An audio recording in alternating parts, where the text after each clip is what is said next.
मैं समय हूं। मैं इतिहास की हर अच्छी बुरी घटना का साक्षी रहा हूं। मैं सदियों से मानव जाति के हर बदलाव को देखता आ रहा हूं, लेकिन जो बदलाव मैंने जैन समाज में देखा है वो बहुत ही चिंतनीय है।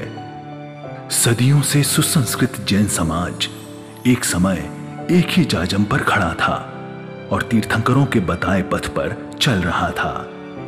लेकिन समय ने कुछ यूं करवट ली कि देखते ही देखते अखंड जैन समाज खंड खंड में बंट गया। वो दिगंबर, श्वेतांबर, मूर्ति पूजक, स्थानकवासी, 13 पंथी, 20 पंथी और न जाने कितने खंडों में बंटता चला गया। सदियों से दुनिया के नक्शे पर एक देश अपने वैभव और अपनी संस्कृति की गाथा गा रहा है। एक देश है जो सबसे निभाता है और इसीलिए वो देश ना सिर्फ जमीन का एक टुकड़ा होते हुए एक इतिहास है, वो है एक सभ्यता, वो है एक परिगाथा। जब जब भी दुनिया में बुराई का वर्चस्व बढ़ने लगता है, वो देश उभर कर आता है एक मसीहा की तरह। वो देश सामने आता है एक ऐसा रूप लेकर जहां कभी रावण का संहार करने श्री राम आते हैं तो कभी गीता का उपदेश देने घनश्याम, जहां कभी विलासिता से शांति पथ पर बढ़ने गौतम बुद्ध आते हैं तो कभी जीवन का पाठ पढ़ाने महावीर। जब जब इस देश की संस्कृति की बुनियाद हिली है, कोई न कोई महापुरुष उसे मजबूती देने इस धरती पर जरूर अवतरित हुआ है।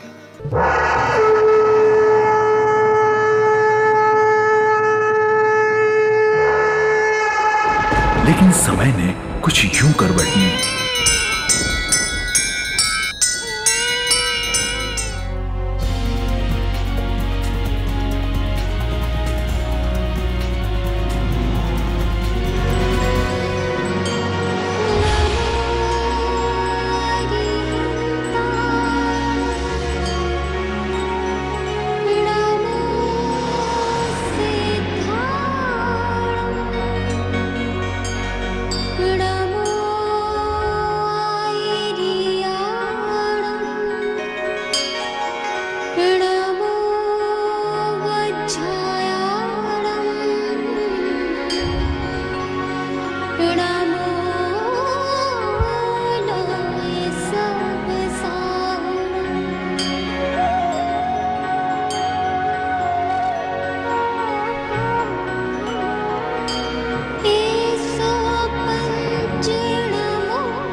तेरह वर्ष की आयु में वैराग्य पथ पर पहला कदम रखने वाले भगवान महावीर की वाणी को सारे विश्व तक विविध माध्यमों द्वारा फैलाने वाले तथा यथार्थ निर्देशक कहे जाने वाले परम पूज्य क्रांतिकारी राष्ट्र संत मुनि श्री तरुण सागर जी महाराज और दूसरे थे लोकप्रिय वक्ता राष्ट्र संत ललित प्रभ सागर जी एवं चंद्र प्रभ सागर जी।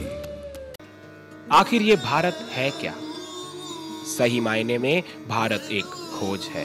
खोज है सत्य की, खोज है एक अमरत्व की, खोज है इंसान के भीतर बैठे उस परमात्मा की जो इस देश को ईश्वरीय भूमि का दर्जा दिलवाती है।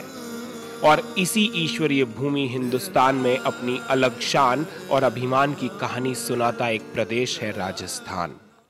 हिंदुस्तान का सिरमौर कहे जाने वाले राजस्थान के जयपुर शहर में